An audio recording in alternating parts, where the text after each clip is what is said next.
Welcome to Forward Revolution Channel. Today we present a summary of the book, The Psychology of Luck by Minji Yu. Can we actually become luckier? It's the big question, isn't it? It really is. Some people seem to live charmed lives. They meet the right people, stumble into career opportunities, and encounter fortunate breaks at just the right time. Others, conversely, feel perpetually a step behind, missing the bus, the promotion, or the promising investment. Yeah, I think we've all felt that at some point. Oh, for sure. Lately, I have been keeping track of the times that I just miss the train, as well as the times when it arrives at the station precisely when I do. And what's the verdict? My biases, both confirmation and recency, suggest that I miss trains more often than not. Anyway, while we tend to attribute such disparities to chance, research suggests that what we often call luck may be far more psychological than we realize. Let's find out more. That's a powerful way to frame the conversation because the central premise of Minji Yu's work is that luck isn't some mystical random lightning strike. It's a dynamic, almost chemical force that responds to attention, will, and psychological management. So it's something you can work with. Exactly. Our deep dive today is into her book, The Psychology of Luck, which draws incredible insights from her decades-long career in the intense, high-stakes world of broadcasting and consulting with the ultra-rich in Korea. And her argument is basically, if you change your internal state, you can change your destiny. That's the core of it. And she lays out this thesis that's so blunt and absolute, distilled into the phrase, no millionaire opposes luck. That's a powerful statement. Uno geosuryunin bujaniuna apta. It is, and it doesn't just mean they acknowledge it, it means they actively work with it. So it's not a passive thing. They're not just, hoping for the best. Not at all. It implies a philosophy that the successful don't just tolerate luck, they revere it and integrate it into their decision-making.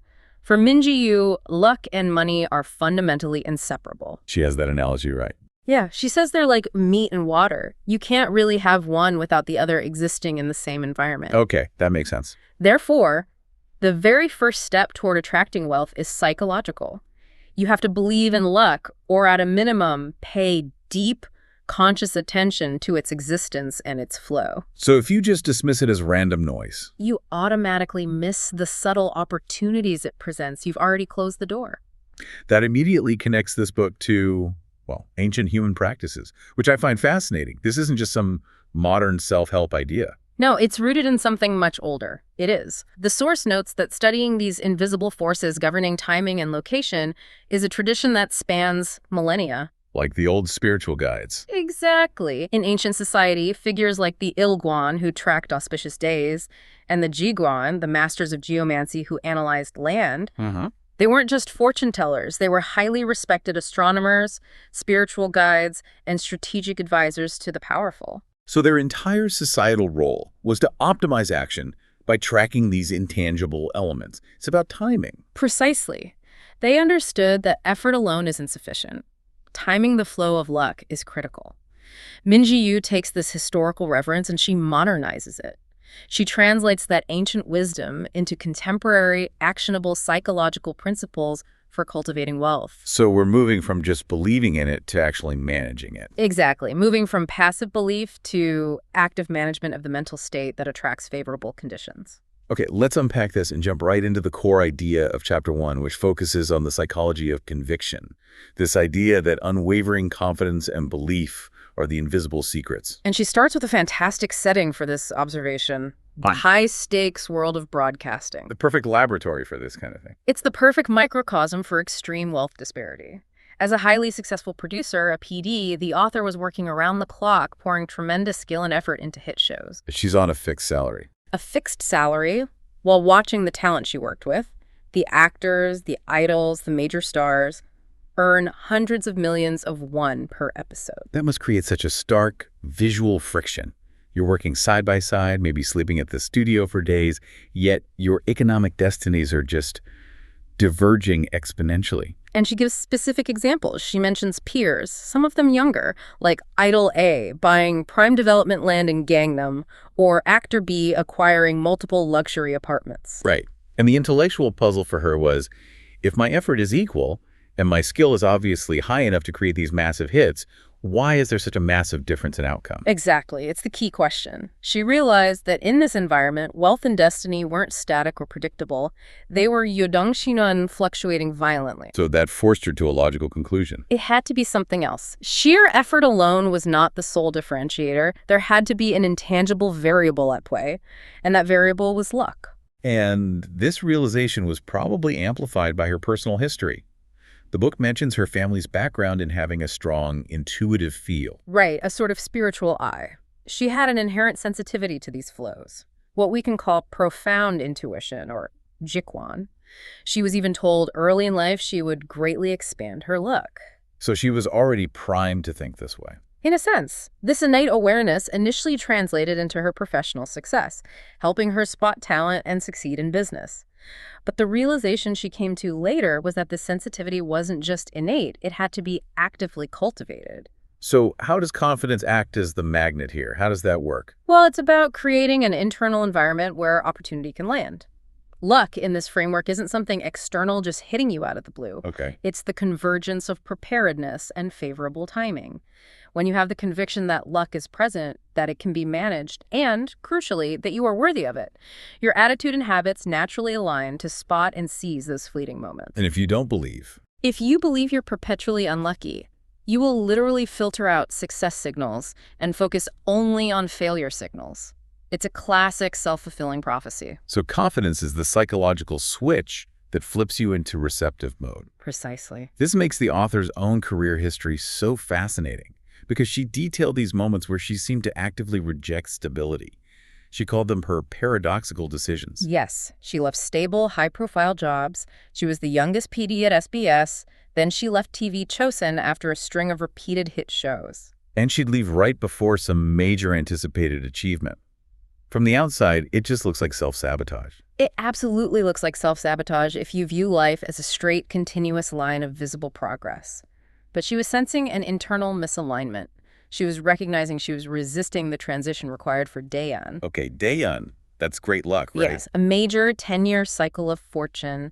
And this is where we get to one of the book's most memorable metaphors, the Seomwa phenomenon. Let's spend a moment on Seomwa. What exactly is this? It's a fishing term. It is. Seomwa literally describes what happens when a violent typhoon or storm passes through, dramatically churning up the water. So just chaos. Total chaos. It flips the entire ocean floor, creating a muddy, turbulent mess. For a short period, fishing is impossible. It just looks like a total disaster. However, experienced fishermen know that once the storm clears and the waters settle, the disruption has forced deep-sea life to the surface, resulting in an unprecedented, massive catch. So the chaos is the necessary precursor to the great haul. Exactly. That is such a powerful reframing of crisis. The turbulence isn't a curse. It's the sign of the coming bounty. Wow. And she applies this directly to personal fortune, defining the Youngi, the transition period. And that's the period before the great luck arrives. Yes, typically the 1-2 year phase right before a major decade-long shift in destiny. During this transition period, you often experience sudden job loss, major relational upheavals, relocation, or financial crises. Things people would normally see as terrible luck. Exactly. Most people interpret this as a complete breakdown of their life, when in reality, it's the universe violently churning the waters of their fate. So if you're in chaos right now, if you've lost your job, or your life feels like it's being ripped apart, the book is suggesting that's actually a sign of fortune turning, not declining. That's the psychological shift required. You're in the transition period before great luck. Instead of viewing the crisis as misfortune, you recognize it as an engine of change. She has a great example of this, right?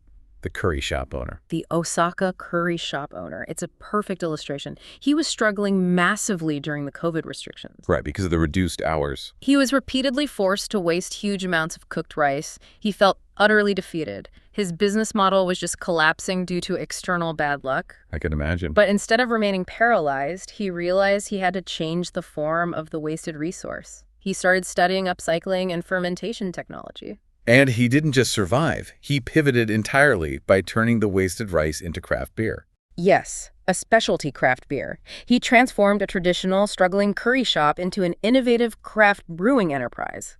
His moment of greatest misfortune, the wasted rice, was the siomwa that forced him to change his model entirely, leading to a much larger, more resilient business. Wow. So for you, the listener, the message is clear. Look at your current crisis and ask, how is this chaos preparing the ground for a huge catch? That's the question. And that realization leads us directly to the concept of destiny control and the necessity of action. The book contrasts two approaches: blind faith versus management. Okay, and this is where the story of the law student comes in. We saw the case of the struggling law school student who repeatedly failed the producer exam.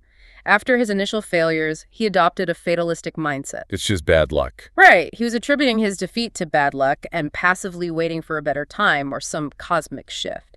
He blindly believed in external luck without realizing he had to manage and control his own effort. And he only broke that cycle when he ditched that passive attitude.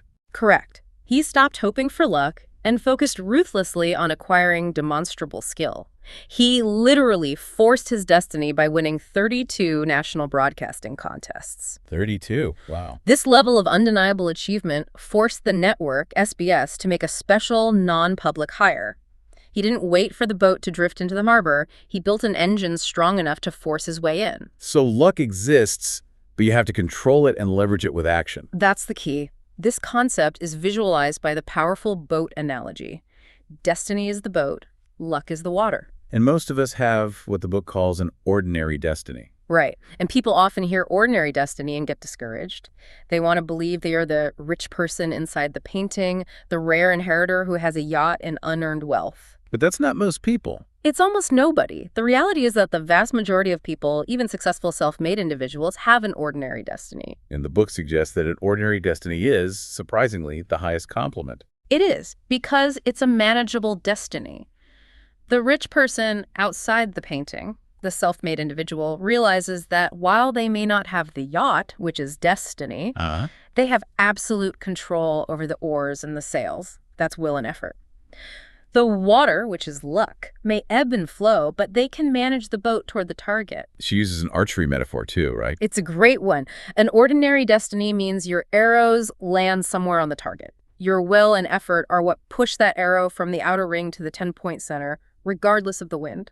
This entirely changes the critical shift in perspective we need to adopt. It means we're asking the wrong questions about wealth. Constantly, people are always asking that fatalistic, passive question, am I destined to be rich? Which gives away all your power. It cedes all control to external forces. The correct, action-oriented question derived from this psychological framework is, how can I create luck? I love that. Yoteke uno mandol su isulkayo. Luck is the favorable time, but you, the individual, must supply the action. Right. It goes back to that famous anecdote. You can pray to win the lottery all you want, but you have to actually go buy the ticket. You have to move your hands and feet. Creating luck means engaging in the actions that maximize the potential for favorable outcomes.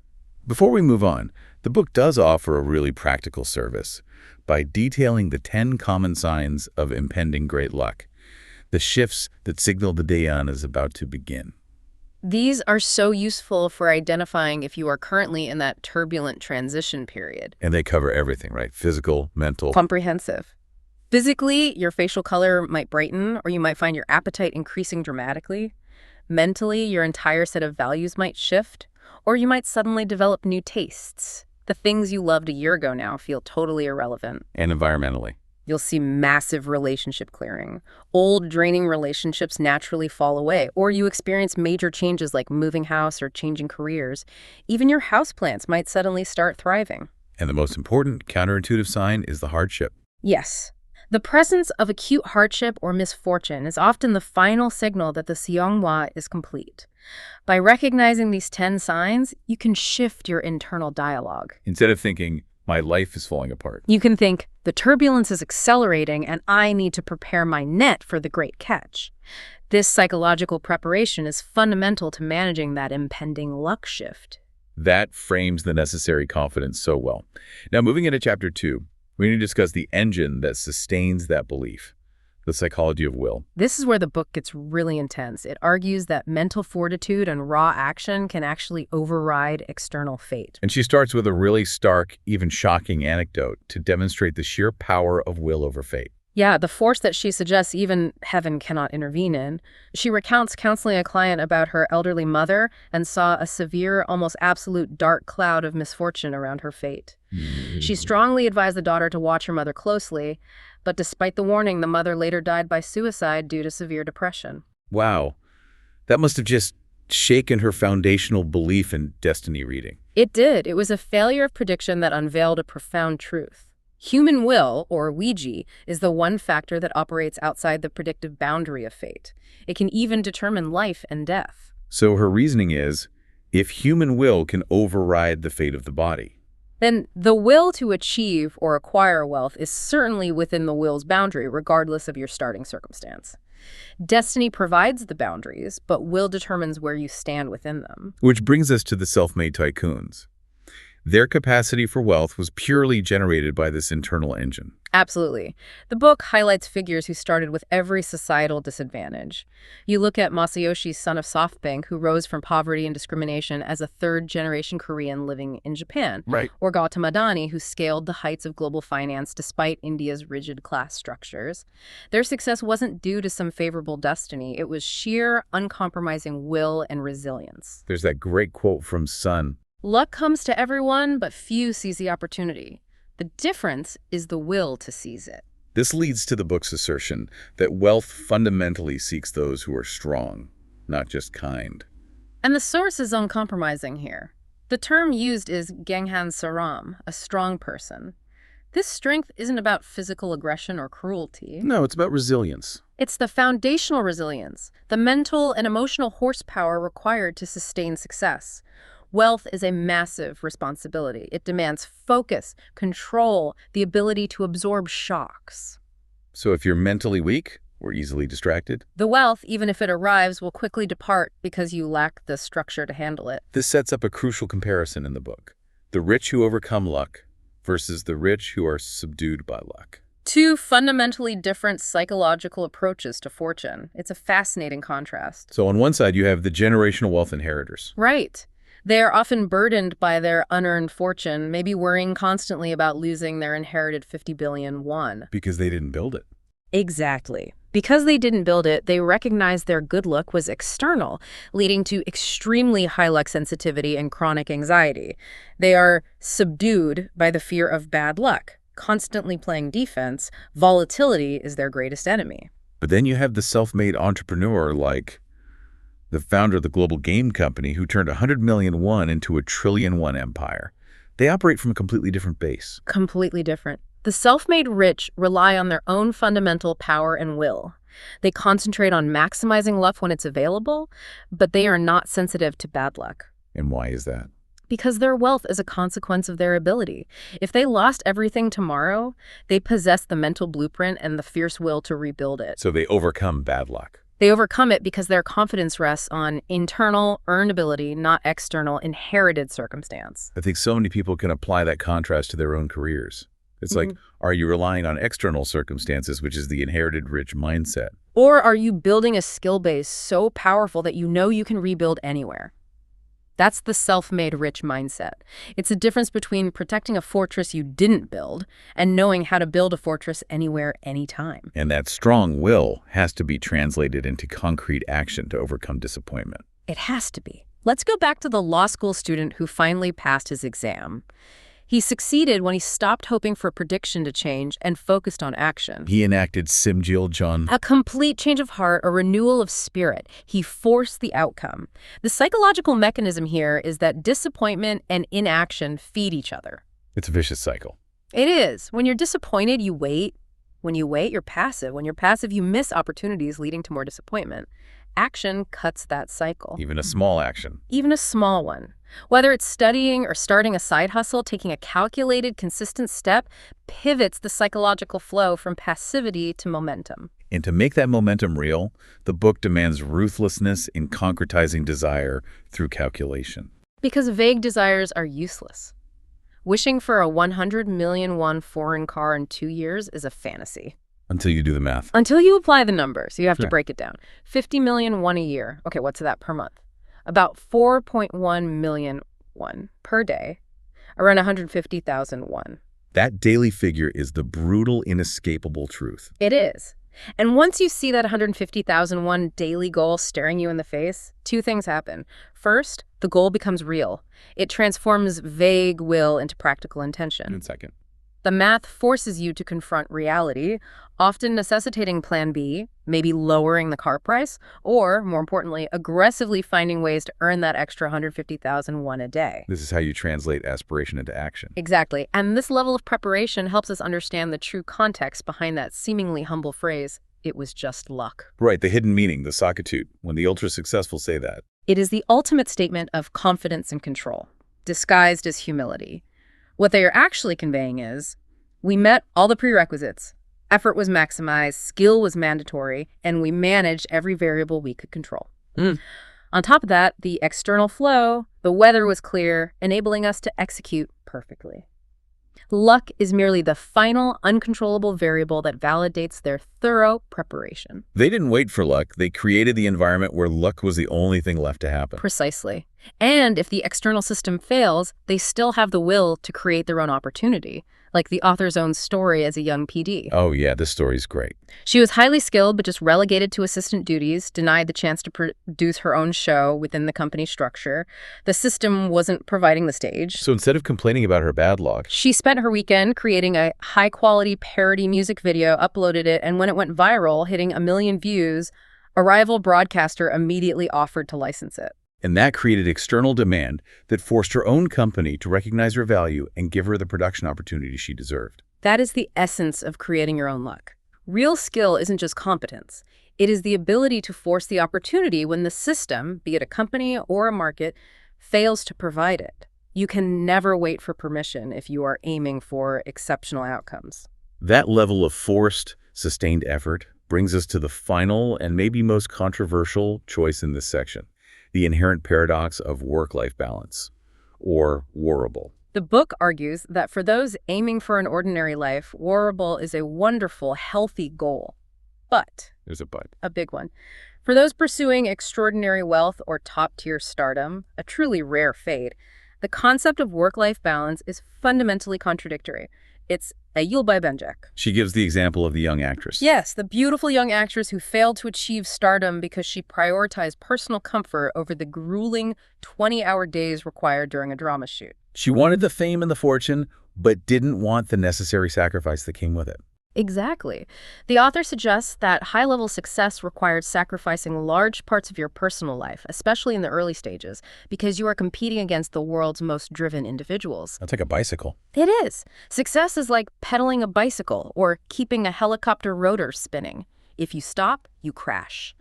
The inertia of high achievement requires constant, demanding effort. So the life of the wealthy is actually defined by immense self-control. It's their inevitable fate. Managing a huge business, thousands of employees, and market forces requires constant joggy, tungji self-control and vigilance.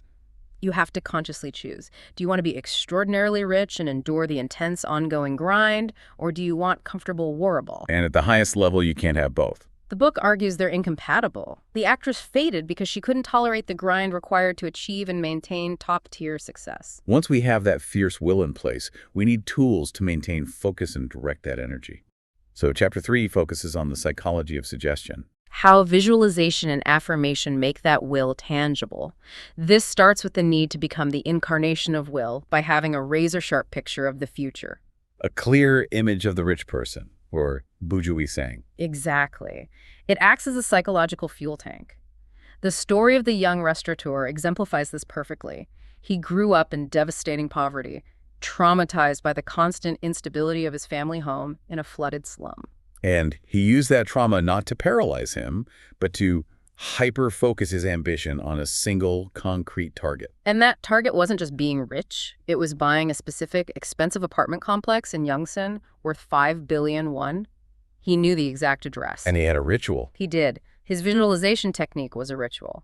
Every night, he would physically climb the nearby mountain, look at the lights of that specific complex, and recite the address and the price aloud. Wow. This specific visual image was his guiding star throughout his slow, calculated entrepreneurial climb. So vague desires like, I want to be a millionaire, are useless because they don't provide the high-resolution image needed to fuel consistent action. Exactly. Vague results flow from vague wishes. A clear picture guides every single micro decision along the way. And this leads to the controversial but highly effective concept of rich experience practice, or buja jahim. Right. And this isn't about conspicuous consumption. No, it's not about just showing off. Not at all. It's a targeted psychological investment. You spend money, sometimes considerable money, on experiences like a 5-star hotel stay or first-class travel, not just for pleasure. But to capture the tangible feeling of wealth. Yes. You record the high-resolution sensory data, the quality of the service, the silence, the atmosphere, the comfort. And why is that memory so important? Because when the daily grind hits, when you are exhausted and your judgment is clouded, that high-resolution memory of the rich experience becomes your proof of concept. It strengthens your will and reminds you exactly what you are fighting for. It maintains that psychological momentum. To even recognize those targets, the book argues, requires extraordinary intuition. It does. Which it defines as the resolution of the spirit jongsinui haisangdo. That's a great phrase. What does it mean? It's the ability to see the world clearly, beyond the surface, and connect ideas that appear unrelated to others. The classic example is the Kellogg brothers. With the failed health food. Exactly. They were working with Dr. Jackson's failed health food, granula, which was rock hard and inedible. Most people just saw garbage. But their high resolution allowed them to see the latent concept. The concept of a grain-based health food. And they connected it intuitively to the idea of flat, thin flakes.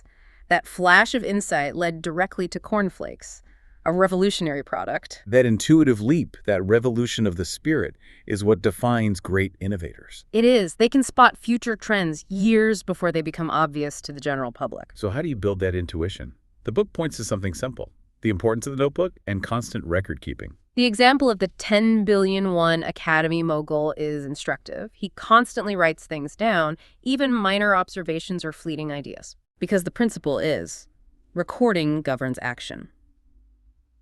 Yirokun, 행동을 지배한다.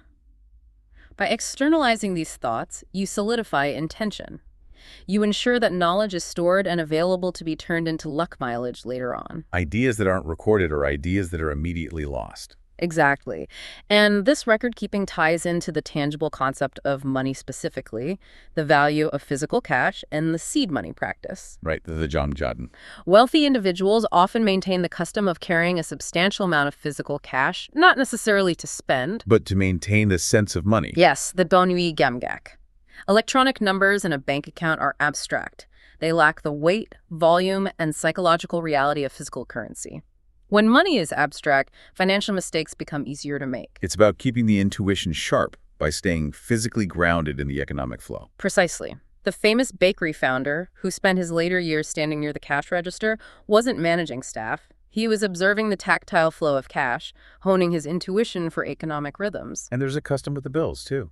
A traditional custom of carrying rolled-up, clean bills, like 5, 10,000 won bills, to attract wealth luck, based on the psychological idea that money calls money. Now we get to the most focused self-development technique in the book, the practice of self-affirmation, or jasijido. And it's presented not as a religious act, but as a pragmatic tool for self-diagnosis. Okay, so what is it? Jasigido is a midnight prayer or self-reflection performed between 11 p.m. and 1 a.m. This time, known as Jasi, is considered the beginning of the new day and the optimal period for deep focus and intention setting. Before the noise of the world begins. Right. And the method is rigid and structured. It forces you to confront reality. Let's break down the method. It requires 3 steps, all spoken aloud. First, you state your name. This grounds you in your identity. Second, you clearly state your current situation without filtering, without rationalization, without positive lies. Just the raw truth. The raw truth. Third, you clearly state a realistic, specific goal. The crucial element is speaking it aloud. The mind can cheat when you're just writing or thinking, but speaking forces a truthful, unfiltered diagnosis of where you are and a commitment to where you intend to go. The purpose, then, is purely psychological and behavioral. It is forcing a behavioral change. You aren't asking an external deity for a miracle. You are forcing yourself to confront the gap between your reality and your ambition. The book says you have to check your results 6 months later. Yes, to see if your spoken affirmations led to action. The examples of office workers K&L show how this works. Okay, so worker K. Worker K was suffering from burnout due to an excessive workload. His Joshi Jiro forced him to diagnose the problem not as bad energy, but as a specific structural issue, excessive workload. Which led to action. It did. He reported the overtime, and the company adjusted his tasks. This opened up crucial mental space for self-development that had been previously consumed by stress. And worker L, whose salary was stagnating, used it to pivot. Elle realized she needed a secondary income stream. By setting a specific goal, she focused on her strengths, cosmetics, and launched a successful online market based on her blog content. So Joshi Jiro is the catalyst. It's the catalyst that turns abstract desire into actionable pivots, proving that you can change the trajectory of your annual luck flow by clear, conscious intention. This idea of consciously practicing success feeds into the concept of mulsang, or the tangible reality of success. Molsing argues that success breeds success, and you can build the psychological muscle for large wins by achieving small, daily victories. The author uses the example of the depressed juice business owner. Right, her business was failing. And she was paralyzed by her business misfortune, but she didn't fix her business first. She fixed her confidence through something completely different, weight training. Yes, she rebuilt her determination by achieving small, tangible successes in the gym. She went from lifting 2 kilograms to 10 kilograms. That physical experience of measurable progression restored her confidence. It proved to her nervous system that she could still succeed, giving her the mental fortitude needed to pivot and rebuild her business model. So small wins accumulate. Waking up on time, reading one economic article, they accumulate the psychological momentum necessary for grand opportunities. That separates those who succeed from those who fail repeatedly. The courageous realist versus the fearful optimist. The fearful optimist, the Jongjungjogen Jiopja, hides behind a facade of positive thinking while being paralyzed by perfectionism, waiting until everything is ready. They fear confronting reality. Because it shatters their positive lie. The courageous realist, the Hayan Seljogen Yongja, understands that failure is necessary data. And we see this flaw illustrated powerfully by the fictional character Yumi from the drama Anna. Yumi's entire life spiraled because she chose to live in a positive lie, pretending to be a wealthy graduate, rather than confronting the painful reality of her poverty and her failure to enter university. It's a brutal example. But it's true. The rich, the author argues, are astoundingly realistic. They ruthlessly diagnose their position and focus entirely on engineering change. Yumi's flaw wasn't her starting point, but her refusal to confront the pain of her reality, which prevented her from taking realistic corrective action. Finally, we need to address the concept of energy, or gi. What is true strength in successful people? It is not the aggressive, stubborn energy people often associate with success. True strength is characterized by deep calmness, payang jungsum. It's self-mastery and unwavering focus. She contrasts two idols to make this point. Yes, Idol A, whose arrogance and loud ego led to a career-ending mistake, is contrasted with Singer B. Singer B maintained complete internal peace and focus during intense competition. And that calm focus allowed Singer B to execute perfectly and achieve victory. True strength is the powerful yet calm confidence of a Disney character. Strong convictions without the need for aggression or being easily provoked by external challenges. It's about conserving your energy for the necessary action, not wasting it on emotional volatility. And for the listener looking for specific, tangible adjustments to attract wealth luck, or Gemelin, the book provides a set of practical, everyday habits. And it's important to link these to the psychological benefit. They aren't just magic spells. They are physical habits intended to optimize the flow of energy and maintain a psychological readiness for wealth. Okay, for instance, the advice to keep houseplants low. That's rooted in the idea that overly tall, dense plants create instability and represent overgrowth that can choke opportunity. Low, sturdy plants symbolize grounded, stable wealth. It's about fostering order. The classic one. Do not put magnets on the refrigerator. The refrigerator symbolizes the family's wealth storehouse. Magnets are believed to create erratic energy fields that disrupt the smooth flow of money into and out of the household, Leading to impulsive spending. Exactly. Then there's using gold-colored cutlery. A small daily affirmation. Gold and yellow are classic colors associated with wealth. Introducing them into the dining experience is a constant, subtle act of affirming wealth. And keeping the bathroom door closed. The bathroom is traditionally seen as the place where energy drains away. An open door symbolically allows wealth to drain out of the home. Keeping it closed contains that draining energy. And finally, placing yellow objects in the living room. The living room is the main area for receiving positive energy. Yellow objects reinforce the presence of earth and wealth energy, acting as a constant visual affirmation of your financial goals. They're minor behavioral nudges that reinforce the major psychological shifts we've been talking about. To summarize this extensive deep dive into the psychology of luck, the core message is a massive paradigm shift. Luck is not something you passively wait for. It is an output of managed conviction, fierce will, and directed action. We established that it all begins with confidence believing in the existence of luck and having the conviction to recognize chaos, the yongi, not as a curse. But as the violent necessary storm, the siomwa, that churns the water, preparing the ground for your next great fortune shift, destiny is manageable. We then stressed the absolute power of fierce will, realizing it is the one force illustrated by the extremes of life and death that can override fate. And that wealth seeks the strong, the self-made entrepreneurs who overcome bad luck because they know their foundation is internal. They know they could rebuild even if everything were lost. And that will must be converted into calculated, concrete action, refusing the paralysis of the Warble paradox. And finally, we discussed the power of visualization and affirmation, using high-resolution images of wealth like Buja Cheom to maintain focus, recording ideas to build luck mileage, And employing the ruthless self-diagnosis of Jasi Jito to force behavioral change and choose the path of the courageous realist. The book concludes by noting the existence of powerful ancient cycles like Samjae, the 3 disaster cycle, and Ahopsu, the age of 9 endings. These are periods known for intense misfortune or change. And the author acknowledges that these cycles of turbulence are real and inevitable. But the truly empowering insight is that the outcome of these turbulent cycles is not predetermined. So it's about how you respond. Exactly. The result, whether the cycle leads to positive fortune or negative results, depends entirely on the individual's response. If you assume it is your ill fate and retreat, you guarantee the negative outcome. But if you maintain composure, that Palanjangsim, and applying your will, And act as if this chaos is the necessary churning, you force a Siomo moment. you have identified the signs of change, you know your destiny isn't fixed, and you have the methods to create opportunity. The only remaining question is, when faced with your next period of chaos or change, will you assume it is Samjai in retreat, or will you grab the oars and force a Siomwa moment, turning crisis into your next great catch? Thank you for watching. Please like, share, subscribe, follow up in next topic. Welcome back to the Deep Dive.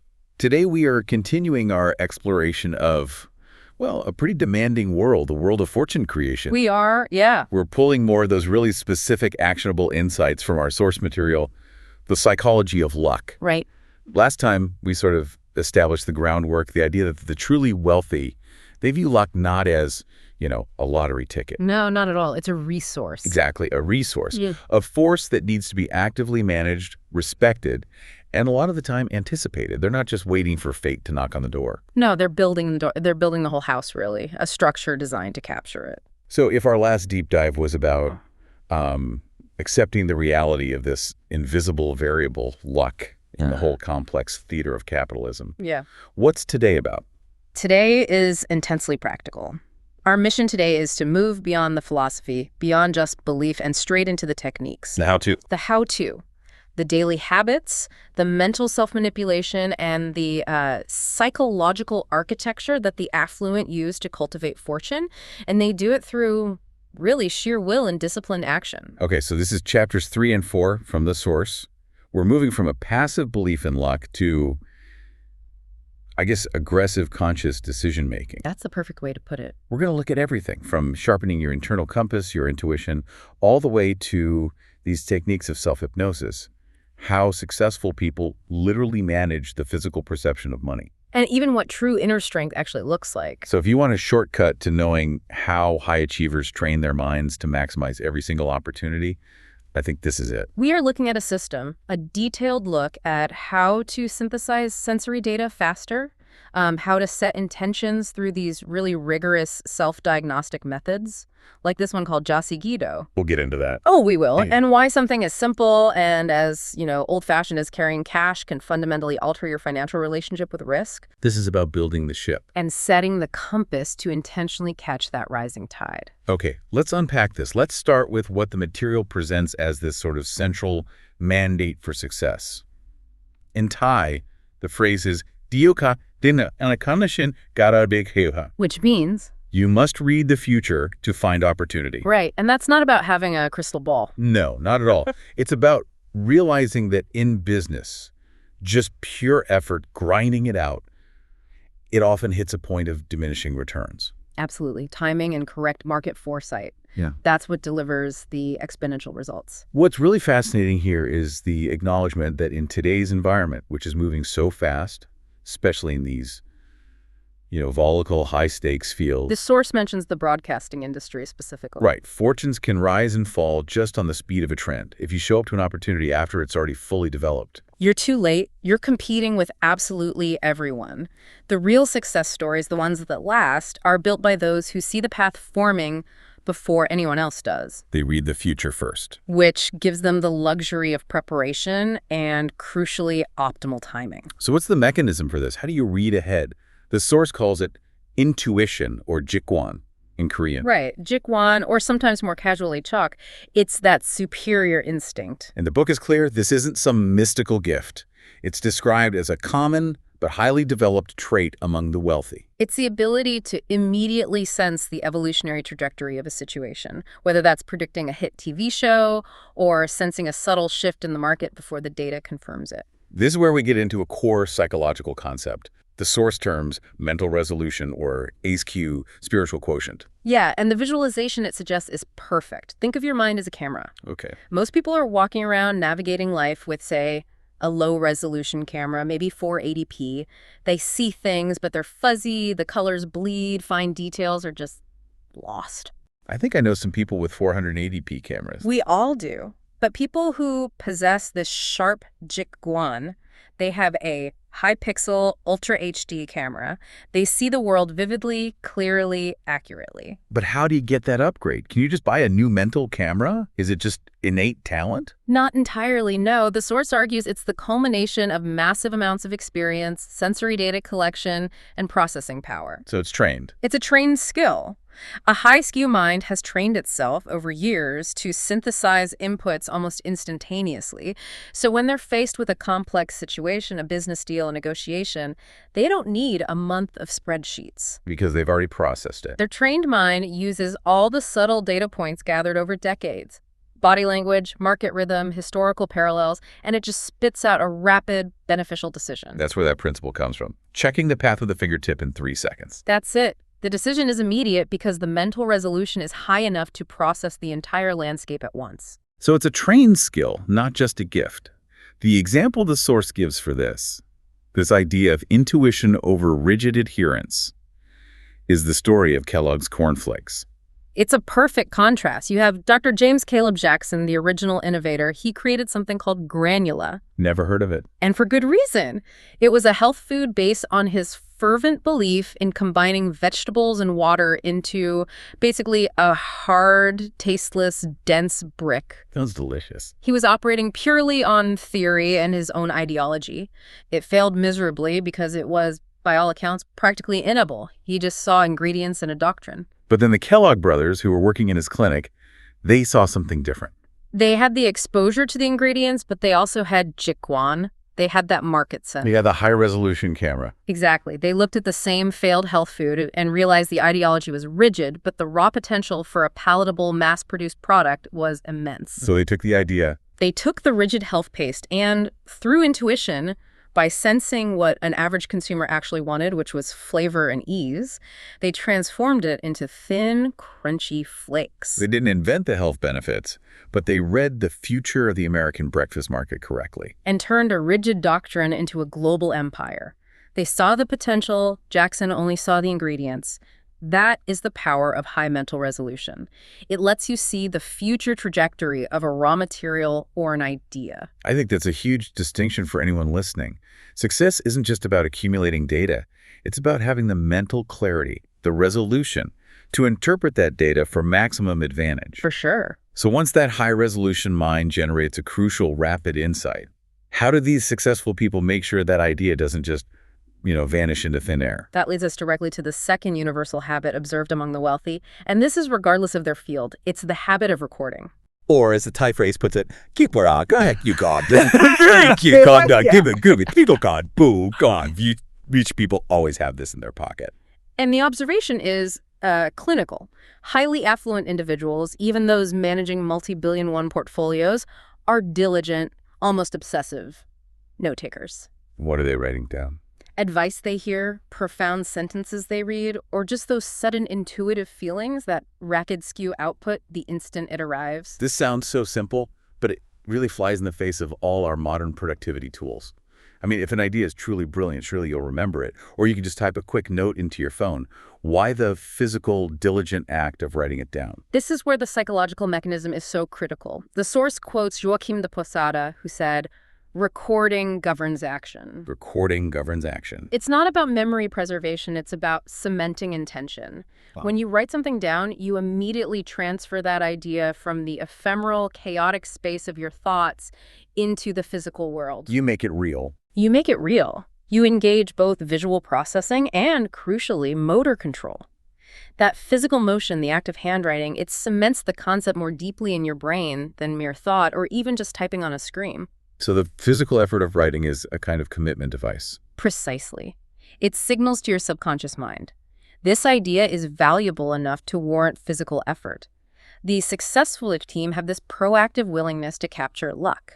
The source says they act like a fox, diligently securing every ingredient for future success. We see this so vividly in the anecdote of the Academy mogul. This is the man who built a 10 billion won educational empire after repeatedly failing his teaching exam. Yes. His failure taught him he lacked the natural gift, so he compensated with rigor. His success wasn't in his initial intelligence, it was in his system. What was the system? He constantly recorded every useful piece of information he came across, teaching techniques, gaps in the market, new business strategies, filling dozens and dozens of notebooks. He actually referred to these notebooks as his alter ego. That phrase, alter ego, is incredibly evocative. It's like his success wasn't just stored in his own cognitive memory, which is fallible. It was in a physical, externalized storage system, ready to be retrieved and actioned at any time.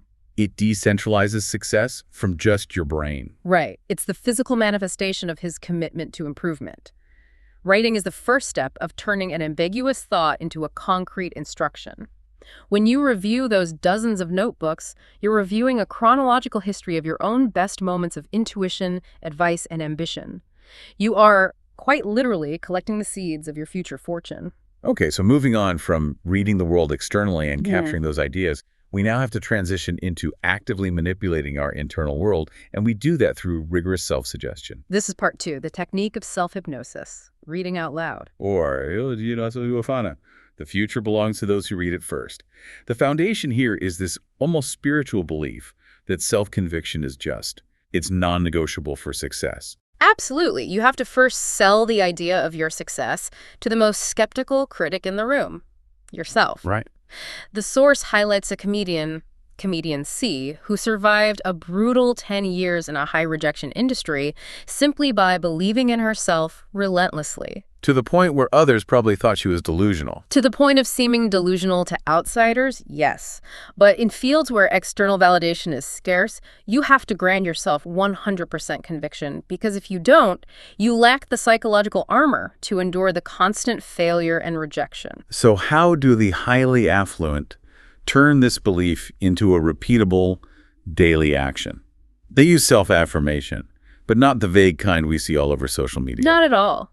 We heard about the aroma candle entrepreneur, a self-made asset manager whose routine involved speaking desired outcomes out loud every single morning. And this is where we have to be extremely precise about the phrasing. This isn't just about being positive, it's about being directional. That is the key word, directional. You have to avoid those vague aspirational affirmations like, I will be rich or I am successful. Why? What's wrong with that? Your subconscious mind struggles with those because they lack a path. And they often conflict directly with your current reality, so your brain just rejects them as a lie. So what's the alternative phrasing that the source recommends? The successful use concrete, direction-oriented phrases. The key is that they emphasize momentum and progress. Give me an example. Things like, I am getting closer to being able to possess anything, or I am moving toward success today. I see it. The continuous forward-moving verbs. Getting closer, moving toward. Yes. That phrasing provides the mind with a clear, actionable sense of purpose. It links the positive feeling to continuous forward action rather than waiting for some abstract fixed outcome in the future. That's a powerful psychological distinction. The brain responds better to I am doing than I have done. This suggests that even under the highest pressure, this kind of training can actually override reality. It can, and the source provides a dramatic real-world example. Fencer Park Sang-young at the Rio Olympics. This is an incredible story. One of the most powerful anecdotes in the entire source material. Park Sang-young was in the gold medal final, and he was being thoroughly beaten. He was trailing 9-13. Which at that level of competition, the match is basically over. It's functionally over. His opponent only needed 2 more touches to win the gold medal. The pressure must have been just paralyzing. So what did he do in that split second? The camera caught him. During a brief pause in the action, he was repeating a phrase to himself, almost shouting it under his mask. What was he saying? I can do it. I can do it. He wasn't just thinking it. He was using physical speech self-suggestion to force his mind to reject the predetermined result that the scoreboard was showing him. And what happened? He won the next 6 points straight. He won the match 15-14. His deliberate act of self-suggestion, of projecting a reality that contradicted the current facts, it literally changed his physical performance and the outcome of the competition. It was just this overwhelming display of internal manipulation overriding external pressure. Okay, so that provides the daily baseline for self-suggestion. But the source moves even deeper. It offers a rigorous, structured practice for maximizing luck and setting intentions. The selfish midnight prayer technique, or Jasi Jido. And I appreciate that the source explicitly calls it selfish. It really underscores that this system is centered on the individual as the agent of change. It is fiercely self-centered, and the source is quick to emphasize this is a practical, non-religious method. It's about self-diagnosis, not divine intervention. So the timing is crucial. Jasi Jidi is the traditional clock period from 11:00 p.m. to 1:00 a.m. Right. Culturally, this is the deepest hour of the night. It's the boundary between the end of today and the beginning of tomorrow, the very start of the new day. Why that specific crossover hour? What makes it so optimal for concentration? It's really about minimizing external interference. The world is quiet, the day's duties are done, your phone notifications have, ideally, stopped. Oh. By leveraging this liminal time, you can achieve a peak state of concentration for deep, honest intention setting, free from the distractions and the filters of daytime life. This is when the unfiltered self can finally emerge. And the technique is defined by a very rigorous 3-step rule that must be spoken aloud. Can you walk us through those steps? Of course. Step 1 is identify self. You say, I am your name. This is a forceful reaffirmation of your agency. You're grounding yourself, taking ownership of the process. Okay, simple enough. Step 2. Step 2 is state situation. You describe your current reality accurately, and the key word here is accurately. No minimizing your problems, no sugarcoating your deficits. You must know exactly where you stand financially, professionally, mentally. No lies. No lies.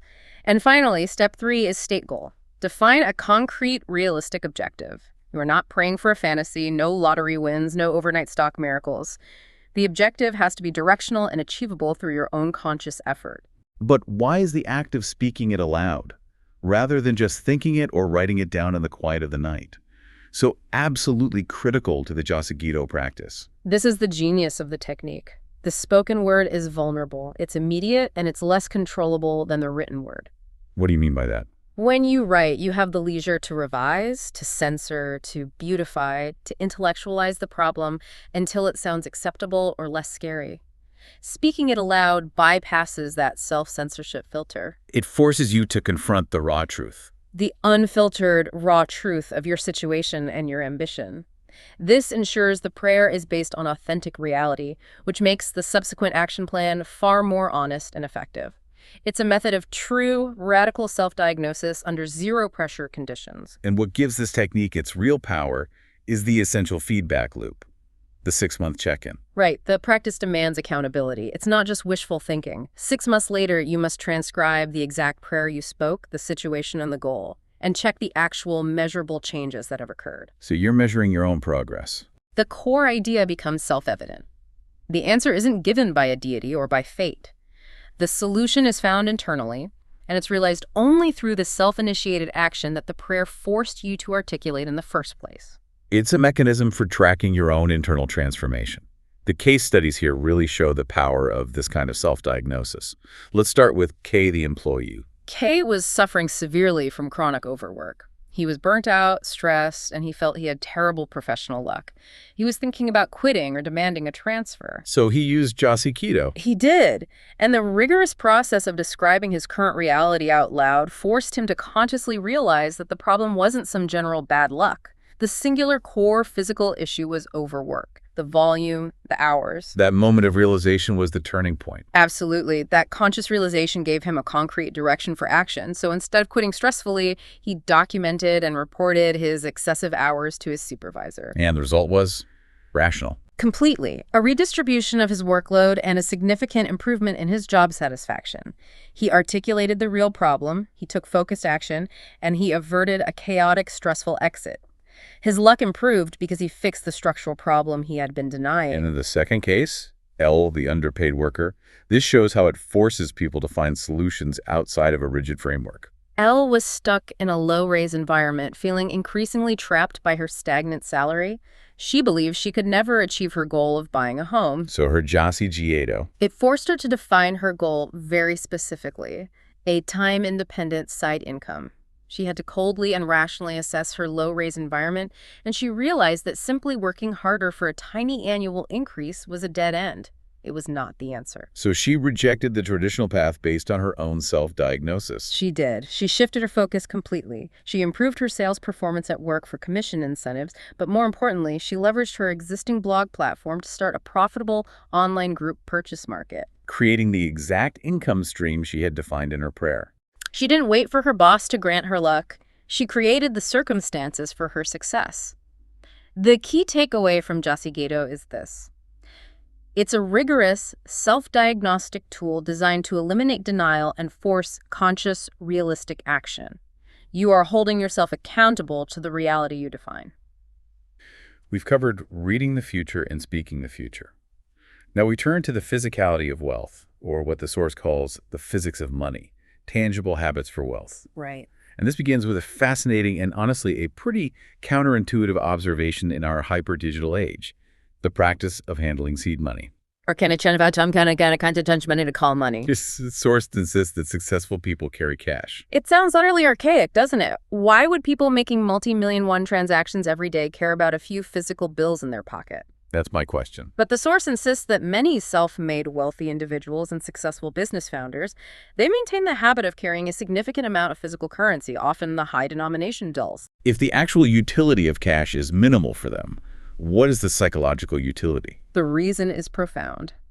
It's about maintaining the sense of money. The sense of money. Yes. Cash provides a tactile sensory connection to economic value. The touch, the weight, the texture. When you rely only on bank apps and credit cards, money becomes abstract. It's weightless, and it's dangerously easy to spend or transfer carelessly. It's just a number on a screen. I could definitely see that. Clicking a transfer button for 700,001 feels psychologically effortless. It's just a tap. Exactly. But physically handling 10,001 notes feels fundamentally different. It has weight. It's a tangible representation of real value. And the source says this is common with business owners. The successful founders of high-volume businesses, a 3-generation bakery, a large rib restaurant, they often maintain this connection. They'll stand near the counter, not necessarily to count every single penny, but to watch the physical flow of cash and coins. They maintain an acute, real-time feel for the economic pulse, the rhythm, and the weight of their sales. They are visually and tactically immersed in the reality of their business's economic health. And this tangible sense of money ties into financial security and this necessary mindset that the source calls a healthy fear of money. The fear of money here doesn't mean anxiety. It means profound respect and a healthy aversion to loss. Okay. When money becomes abstract, Large transfers or big financial gambles can feel disconnected from reality. That's when careless mistakes or major losses happen. The tactile weight of physical currency prevents the wealthy from forgetting its intrinsic value. It keeps them grounded in the cold reality of exchange. It's a physical tool for maintaining that realism we discussed earlier. It also has that cultural dimension, this concept of seed money culture.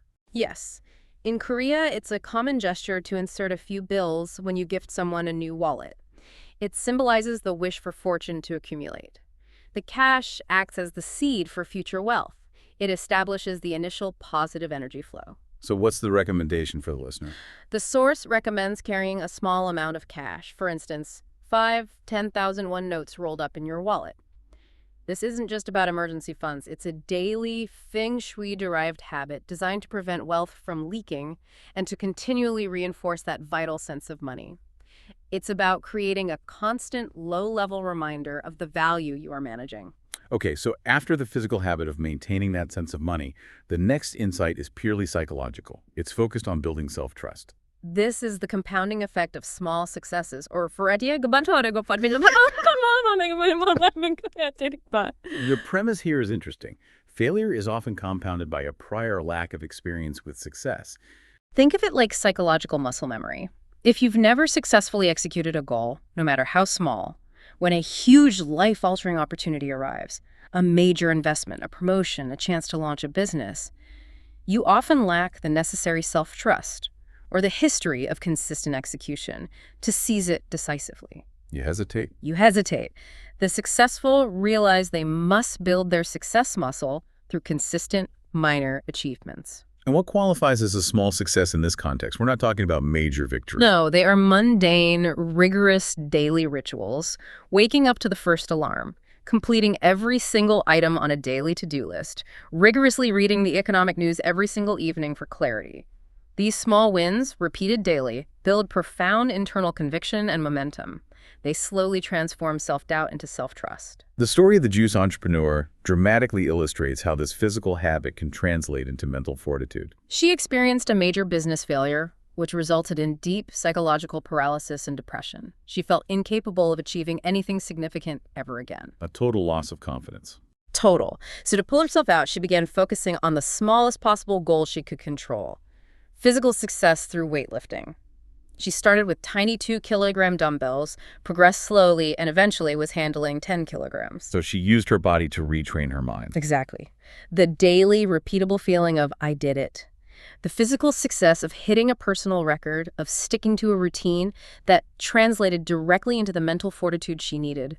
The competence she gained in physical discipline provided the emotional momentum and self-belief required to overcome the fear of failure, re-strategize, and relaunch her business successfully. Success in one area fuels competence in all others. It's a cascade effect. Conversely, the story of the unsuccessful manager shows the devastating effect of lacking this muscle memory. This manager had a long history of poor luck and, frankly, avoidance. He was given a major new project, a genuine opportunity that signaled his luck was improving, but he failed it. Why? He had the opportunity right in front of him. Because he was a title holder by seniority, not by earned success, he had always done the bare minimum, riding on tenure rather than achievement.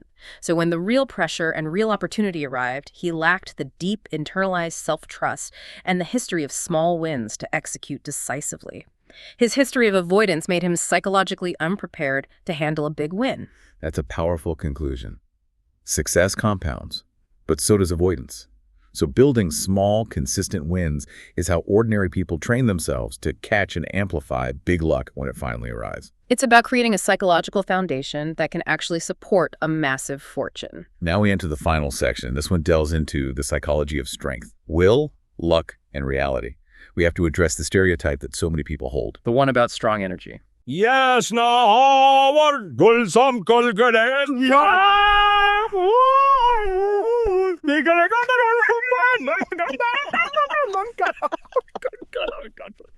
Is it true that people with strong spiritual or energetic power have an advantage in achieving real success?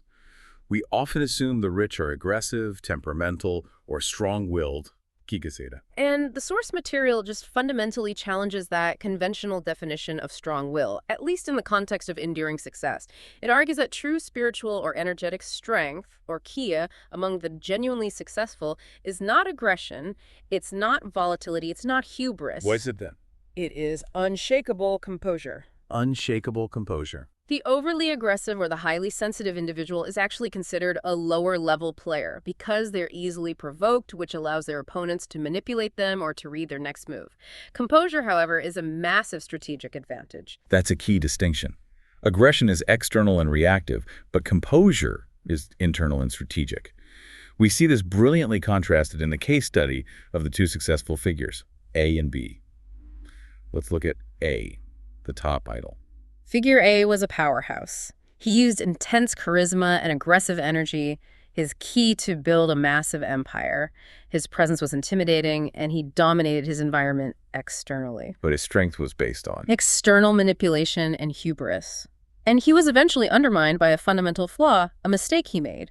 Yet, even when he was facing financial ruin, his immediate thought was overseas expansion. which shows incredible composure in a crisis. It does, incredible composure and pivoting.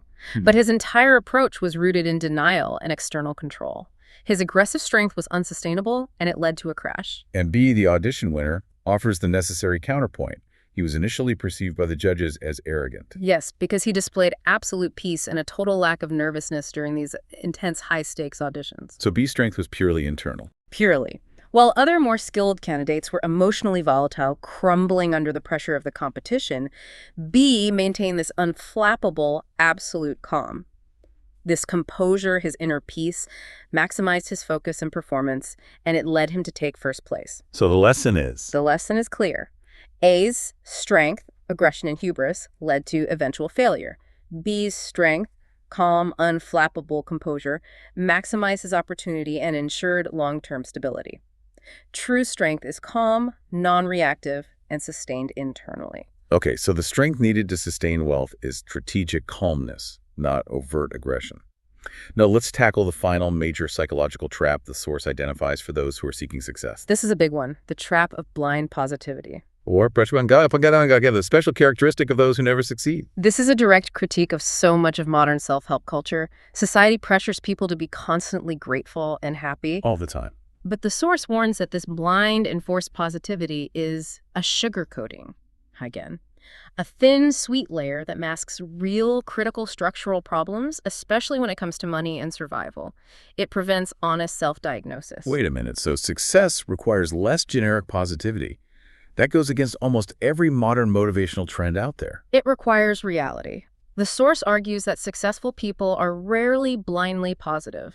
They are, in fact, shockingly realistic and coldly rational. Wow. They understand that true success requires facing brutal facts about their current position, their deficits, and the competitive environment. Blind positivity is a comfort blanket that keeps you from doing the hard work. The dramatic example of the character Yumiana, who fabricated her identity and her degree, illustrates this perfectly. Yumiana possessed raw talent, but her life imploded. Why? Because she continually chose the positive lie, pretending to be someone successful over confronting the painful reality of her background and her failures, like failing the entrance exam 3 times. She chose the comfort of the fabricated identity over the pain of reality. If she had been realistic at the outset, if she had said, I am a poor girl with no degree, I must work harder and accept my current situation, her life trajectory would have required painful but ultimately necessary action. She chose denial over confrontation. And that ties in to the final major flaw of the unsuccessful, the courage to act. What do you mean by that? People who fail often suffer from preparatory paralysis. They wait until they are perfectly ready, or until the market is perfect, or until they are emotionally prepared. And the source is ruthless about this. Completely. Luck does not wait for perfection. It goes to those who are realistic enough to understand their deficits, but brave enough to execute anyway. Action, however imperfect, generates momentum. So the final advice from this demanding chapter is a complete shift in psychological orientation. Yes. To succeed, one must reject the positive coward, who uses gratitude and denial to avoid painful action. Instead, you have to become a realistic hero, who acts despite the acknowledged risk and confronts brutal reality head-on. That realism is the foundation of true sustainable fortune. Wow. This has been an intensely detailed deep dive into self-manipulation and, rigorous self-accountability. We covered everything from building mental resolution and that rigorous architecture of the selfish midnight prayer, Jasi Jito. To the psychological weight of cash and the difference between aggressive charisma and unshakable composure. For me, the biggest shift in perspective is realizing how many of these habits are designed to fight the abstract nature of modern life-making goals, directional, making money physical again, and forcing self-diagnosis to be brutally honest and spoken aloud. My synthesis of the core idea remains that the true psychology of luck is not passive waiting, but active, disciplined self-manipulation. The entire philosophy treats luck as an asset, but it's one with an expiration date. An expiration date. It's like mileage or points. If you do not take conscious, realistic action to redeem or amplify that luck, it simply disappears. The power of focused will, channeled through these rigorous selfish practices, is presented as the only internal mechanism that can overcome fate or bad initial circumstances. That idea that luck expires is deeply motivating because it demands agency. You have to use it. And if you don't have good luck right now, you have to create the psychological infrastructure, the small successes, the mental resolution to capture it the moment it arrives. And the relentless emphasis on self-interest is so striking. The wealthy are intensely dedicated to self-study and self-improvement, but the core mechanism, Jasi, is explicitly for themselves. It's a laser focus on being the absolute main subject of their own life script. They don't outsource their problems to society or to deities, they change themselves first. And that brings us to our final provocative thought for you to mull over as you integrate these ideas. We've seen that the successful are advised to be shockingly realistic, rigorously self-diagnosing, and utterly dedicated to their personal trajectory. So is this intense, laser-focused self-interest, this dedication to being the main subject of your own life script, even if it feels selfish, is that a necessary, unavoidable prerequisite for achieving true wealth and financial freedom? Is a degree of productive selfishness essential if one is truly going to cultivate massive fortune? That's a question that demands an honest, realistic answer, just like the processes we discussed today. A fascinating concept, and one that requires you to confront the reality of where your focus really lies. Absolutely. Thank you for diving deep with us into the demanding world of fortune creation. We hope this has given you some material to mull over and some powerful new habits to try out. We look forward to having you join us for the next chapter of the Deep Dive, where we will continue to explore the remaining secrets of the wealthy mindset. Please like, share, and subscribe, and follow up in the next chapter. Come back to continue the psychology of luck. We are diving deep into a truly unique source today. We are. It's the Korean text, The Psychology of Luck by Min Ji-woo. And I have to say, this is not your standard self-help book. Not at all. The author's background alone is fascinating. Right. She was a former broadcast producer, so she was completely entrenched in that chaotic world of celebrity, of massive, sudden wealth. And then she transitioned. She went from that world into studying the invisible principles that govern wealth, specifically among the super rich. We're talking about the 0.1%, the most successful entrepreneurs and stars out there. And it's such a striking premise because it immediately tackles a question that I think most of us wrestle with, especially when we feel stuck. Which is? Why do people who apply 100% effort or even more often see wildly different, polarized results? I've seen that so many times. One person succeeds dramatically while another person who is, just as skilled, just as dedicated, they just languish. Exactly. And the book suggests the answer lies in this invisible structure of fortune. It asserts that luck, or in Korean and money-don, are fundamentally inseparable. Inseparable how? The author uses this really powerful analogy. They're like meat and water, gogi and mole. Meat and water. You can't separate the substance from the medium it exists in. And in the realm of high-stakes success, you just cannot have one without the other. Okay, let's unpack that, because that is a massive philosophical hurdle for a lot of people, people who believe solely in rational effort. For sure. So for you, the learner, our mission today is really about fundamentally shifting your perspective on luck. Right. If we accept this premise that luck is a measurable, tangible force, then it stops being this random lottery you just passively wait for. And it starts becoming a resource. A resource that can be managed, Yeah. that can be amplified. We are diving into the exact mental frameworks, the beliefs, and the actions that these top performers, the ones who actually get the yacht, use to manipulate opportunity. And that transformation in perspective, that's really the central thesis of the whole book. So what's the fundamental shift? The fundamental shift the author reveals is this. Luck is not something you passively receive, like, rain just falling on your head. Okay. It is something you must first acknowledge. Then you have to actively work to keep it and cultivate it. It's almost like a temperamental guest in your home. A temperamental guest. I Yeah. like that. Yeah, if you fail to respect it or you just assume it will always be there, it will depart. This is all about building a psychological system that is perpetually prepared to receive, maintain, and then leverage good fortune. Okay, so let's start at the beginning. The author's own catalyst for this whole study. Right, it came from what she calls the most extreme laboratory for luck imaginable. The broadcasting world. Exactly. She talks about her experience as a young PD. I think she was just 27. So young. Yeah, and she was responsible for wrangling dozens of staff, crews, temperamental celebrities. I mean, it's a high-pressure, non-stop environment. Weekends, nights, they're just gone. Surrendered to a 247 production schedule. But what really jarred her, and what became the origin of this whole book, was the extreme financial disparity she was witnessing every single day. And the observation was inescapable, right? Completely. Everyone involved, the junior producers, the veteran writers, the makeup artists, the stars themselves, they were all working relentlessly. Everyone's sacrificing their personal lives, their health, their stability. But the reward structure was just wildly disproportionate. What kind of numbers are we talking about? She noted that a top star's fee could easily reach 100 million won per episode. Per episode. An amount that's just unimaginable for a salaried producer, even a really successful one. This meant the wealth difference, sometimes tens or even hundreds of times greater.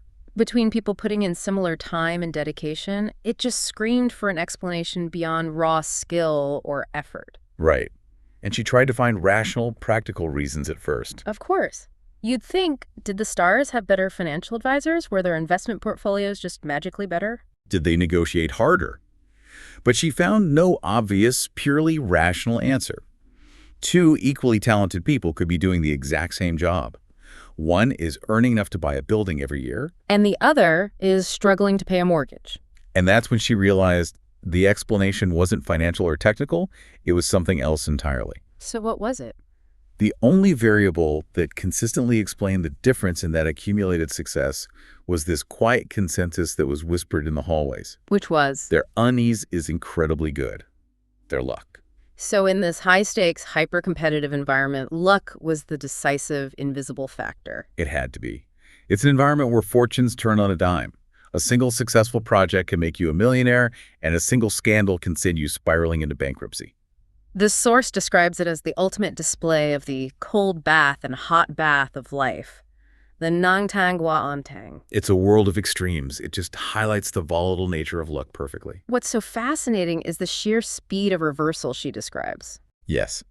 Consider the anecdote of a comedian who was literally hanging around the studio lobby, just searching for low-level work on the first floor. Just trying to get by. And then, suddenly, lands a viral role and sees their value increase tenfold.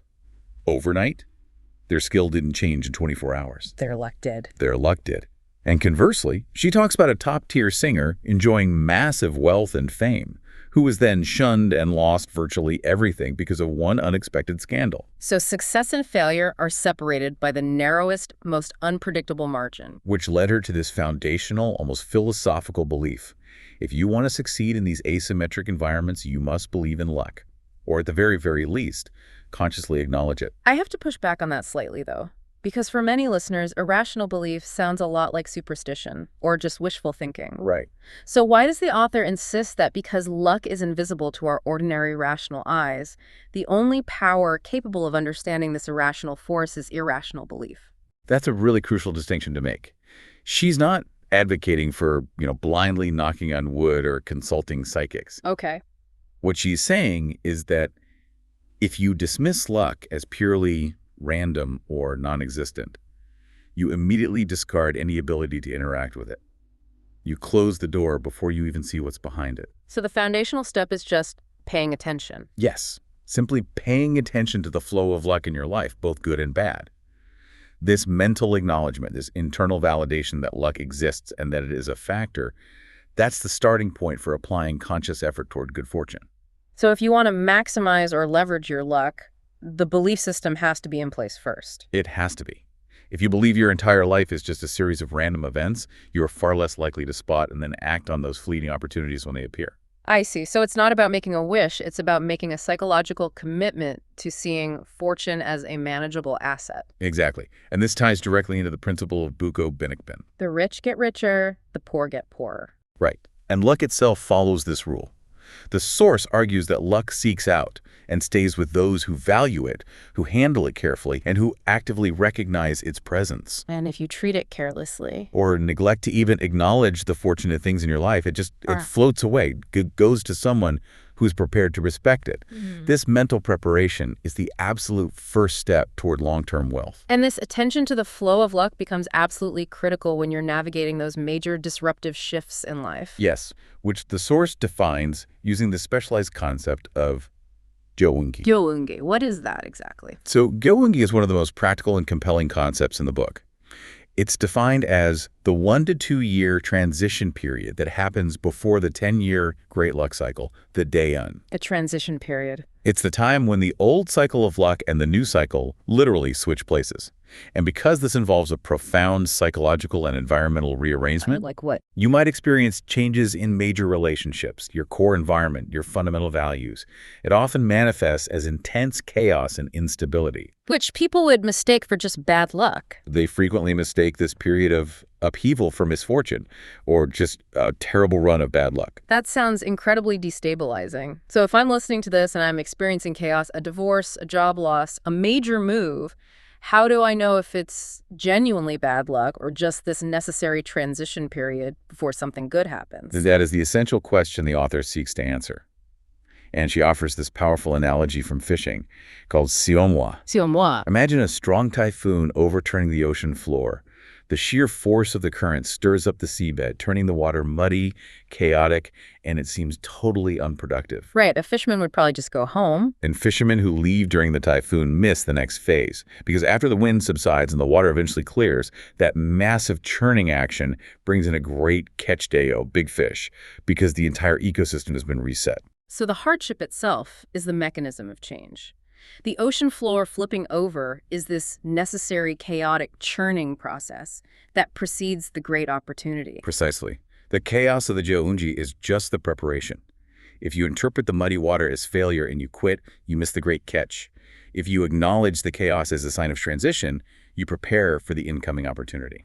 That reframing is incredibly useful, and we see a brilliant real-world example of this in the source, the story about the Japanese curry shop owner during the pandemic. Yes, the owner faced a genuine crisis.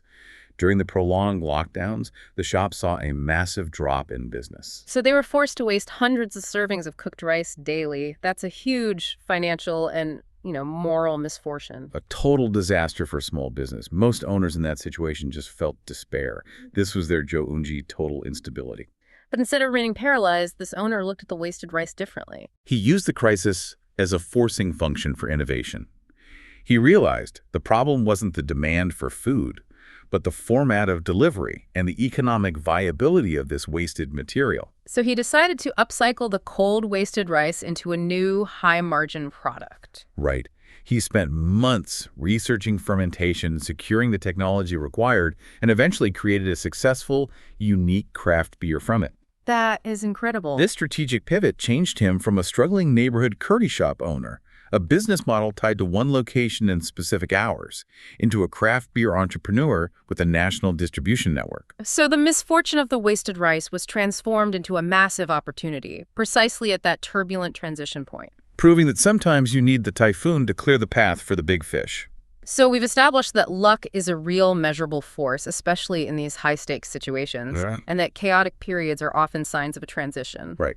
But the text pivots pretty sharply in this next section to identify the one factor that can challenge and sometimes even override that observed flow of destiny. And that is human will. Human will. This section begins with a deeply personal and profound realization the author came to. It's through the story of an elderly woman's death. What happened? The woman's daughter came seeking counsel, and the author observed what she calls only a dark cloud of general misfortune around the mother. A dark cloud. So an indication that a difficult or maybe timely end was approaching, but nothing specific or immediately dangerous. Exactly. It suggested a life winding down, which was consistent with what she saw as a difficult destiny. But the reality was far more tragic and unexpected, and it startled the author precisely because it defied her general observation of fate. It did. Several months later, the daughter called to report her mother's passing. And it wasn't due to the expected illness or natural causes, It was suicide. driven by crippling depression. And this outcome was so unexpected, so self-directed, that it shocked the author's entire existing understanding of destiny. It demonstrated this profound realization that human Luigi is a factor so powerful, so separate and potent from the flow of predetermined fate, that it can affect the most fundamental outcome, life and death itself. This realization is absolutely crucial when you connect the idea of destiny to accumulating wealth. If fate sets the stage, human will is the actor that determines what performance happens on it. That's a perfect way to put it. Money, or good luck, is described as a favorable condition. It's a wind that pushes your sail forward. But what you choose to do with that wind, the selection of your destination, adjusting the rudder, the relentless focus on your task, that is entirely dependent on your will. The author says she observed many people, including famous, self-made individuals who defied their seemingly mediocre or poor destinies to become incredibly rich purely through their force of will. can you give us a more detailed illustration of that concept? Who are we talking about? Well, think of examples like Masayoshi Son of SoftBank. His personal history is one of extreme visceral poverty. Right, he grew up so poor he contemplated death as a young man. Exactly. His destiny, based on his birth and environment, was seemingly set for failure. Yet his will to succeed was so great that he transcended those initial conditions to become one of the wealthiest and most powerful men in Japan. Or the CEO of the Adani Group in India. Another perfect example, building his wealth from absolute nothing, defying a rigid class system. These lies demonstrate that will isn't just motivation. It's the fundamental base layer for creating and sustaining wealth, and it's powerful enough to challenge the trajectory set by birth and fate. The text then uses this distinction to contrast two types of wealthy individuals. It gives us this concept of the rich in the picture versus the rich outside the picture. I think this is a wonderful metaphor. It really is. The rich in the picture are those who inherited vast wealth, the Jumsugio, the golden spoon types. The ones who were born with a yacht, as the analogy goes. Right. They occupy the picture of wealth without having painted it themselves. The source recalls that cautionary tale you often see in Korean dramas. The wealthy man who wants to take his fortune converted to gold to heaven. Only to find out that gold is worthless there, used as paving stones. It highlights that inherent lack of true ownership. And that's the core issue for these inherited rich, according to the source. It's not that they're incapable, but that their inherited fortune becomes a source of tremendous psychological anxiety and paralysis. Why is that? Because they didn't earn it. They are merely holding it. And this creates a defensive preservationist mindset. So they're not equipped to handle the high risk inherent in maintenance or expansion. Not at all. They become highly sensitive to luck. They live in this constant crippling fear of losing it, which makes them easily manipulated by fear or completely paralyzed by opportunity. Is there an example of this in the book? A very detailed one. It's an anecdote of a wealthy elderly couple struggling immensely to pass on their 50 billion won land fortune. Their sons kept proposing these risky, ill-conceived ventures that were rooted in desire, not strategy. And The parents became physically ill from the anxiety over the potential loss. And critically, after the parents died, the sons eventually squandered 80% of the fortune. because they lacked the will and the confidence to manage it properly. They lacked the muscle for it. Now, contrast that with the rich outside the picture, the self-made entrepreneurs. The source offers the example of the CEO who built a global game company from scratch. Yes, he started small, failed dramatically once, and then succeeded to reach $1 trillion in annual sales. He is defined by application, innovation, and self-reliance, not by preservation. And his plan for his children is different. Completely. He plans to hire a professional manager when he retires, and he actively teaches his children to rely on their own capability and initiative, not on the inherited brand. So if the rich in the picture are anxious holders, the rich outside the picture must have a completely different relationship with risk and loss. They do. And the synthesis is vital. The inherited rich are sensitive to luck. They are constantly worried about the downside. The self-made rich focus on luck because they know they possess the powerful will and the operational capability to rebuild if it's lost. They see money as a tool, not an identity. Precisely. Their strong will allows them to withstand negative fortune, like a sturdy boat surviving a storm, because they know they can always build a new boat if the first one sinks. So the overall lesson here is that luck, while powerful, is not something to be blindly trusted. It has to be consciously managed and engaged with. Right. And we see this illustrated brilliantly through the author's own experience as a PD candidate, which is a highly competitive and luck-driven environment. Yes, the author recounts repeatedly failing the highly competitive broadcast PD exam.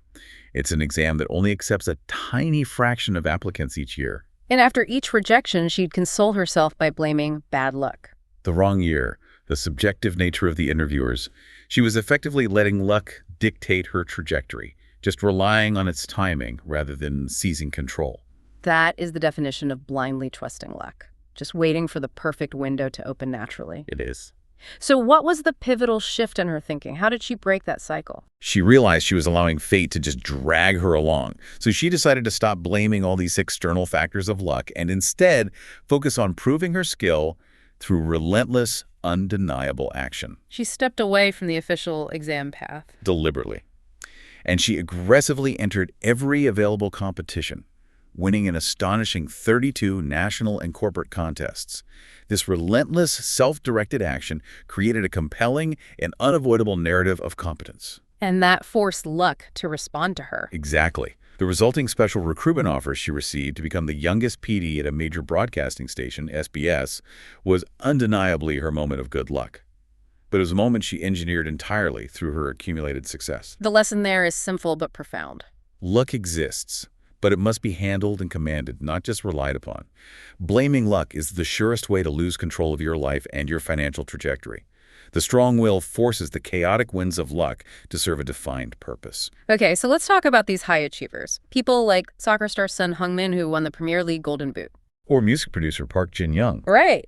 They frequently attribute their success largely to luck. Park Jin-young famously said his success was, 30% effort and 70% luck. He did. To the average person, this sounds like self-effacing modesty. But the source gives us a specific, deeper interpretation of what they truly mean by that. It's not humility. It's brutal realism about the competitive margin at the very highest levels. What do you mean? Their statement, "I was lucky," really translates to this. Effort was basic, skill was essential, and only then was the weather clear and the path momentarily unblocked. I see. They had done everything within their power to reach level 100. But they know that at that altitude, success isn't guaranteed by skill alone.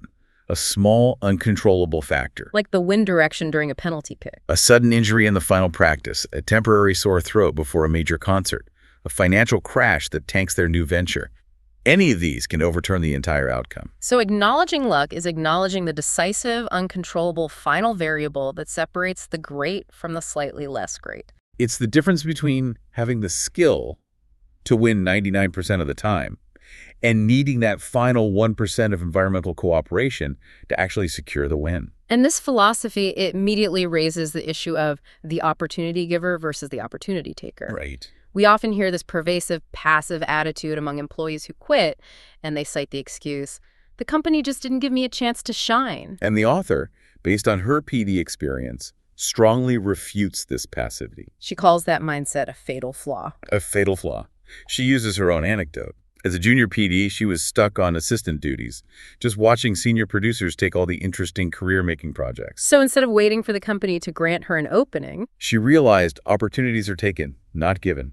So she used her weekend free time, her personal time, which she sacrificed, to create a viral parody video, an unauthorized, high-effort personal project completely unrelated to her assigned tasks. She basically built a proof of concept outside of the official corporate structure. Exactly. This proactive, unauthorized action created an undeniable public impact. It forced the senior leadership to recognize her inherent talent and ambition.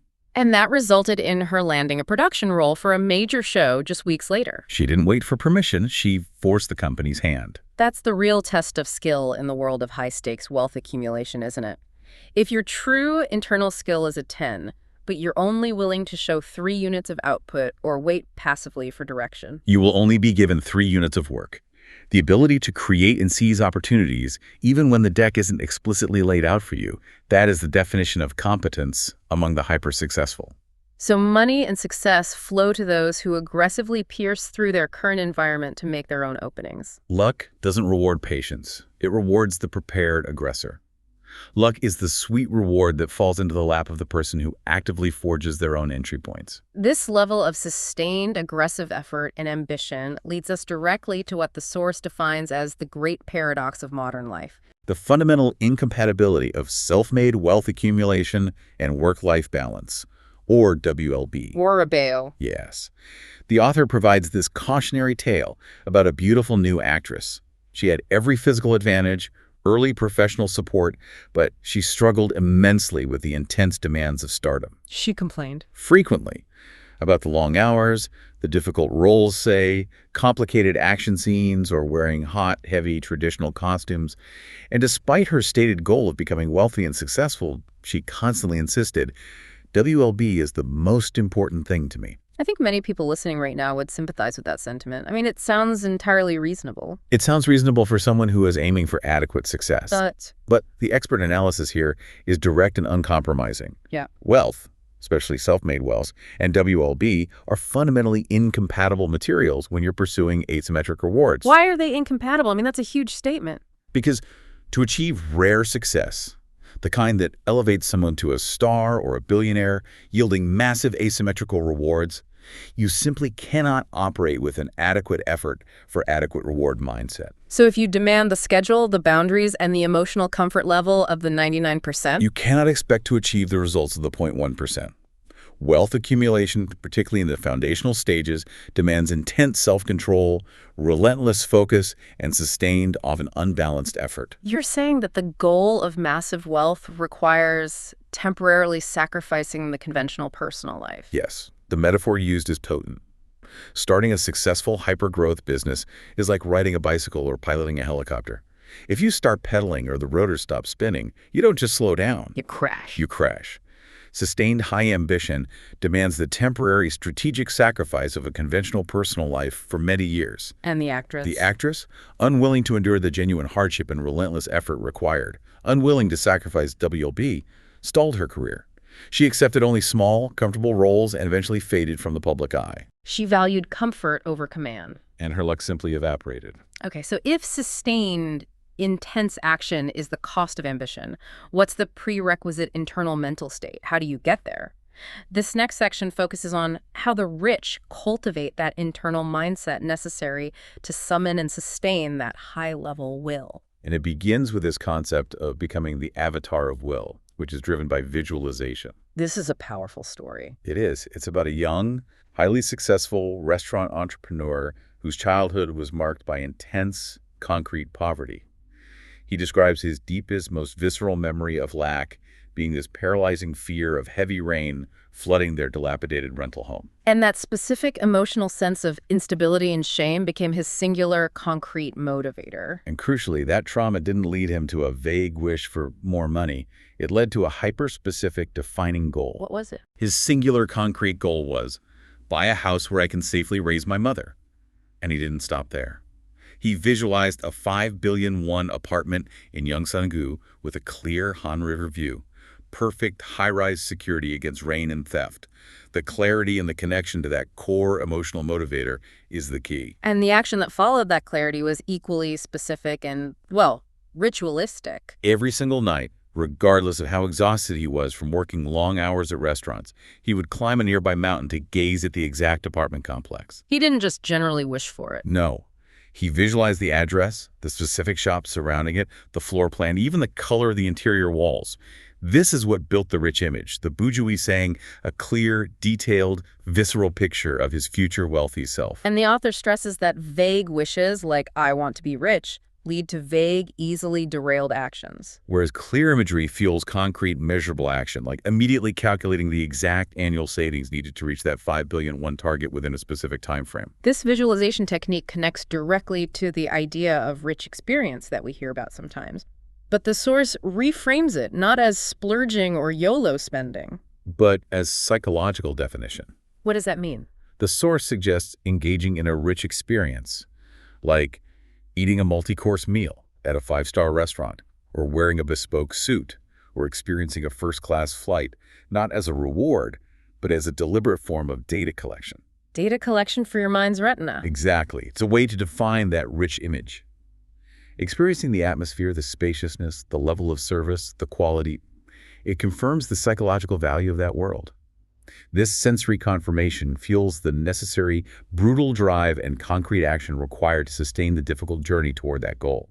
It makes the abstract goal feel real and attainable. Moving from visualization to sound and repetition, the source presents a powerful psychological ritual, Jasigido. Prayer at midnight, and this is a very specific methodology. What's the significance of midnight? Jasi is the time between 11 p.m. and 1 a.m. And in traditional cosmology, this is considered the very start of the next day's flow of energy, or gi. The ritual is a self-directed, intensely personalized prayer routine, regardless of any religious affiliation. It's a focused, daily mental reset designed to align will and action.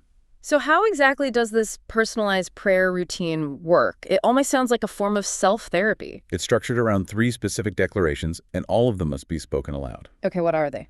First, you state your name. I am name. This reconfirms the self as the sole subject and agent of change. It removes external blame. Second, You state your current situation, honestly and specifically. This requires radical honesty. No sugarcoating the low salary, the dysfunctional relationship, or the fear of failure. and third, You state your detailed and realistic desire, your purpose.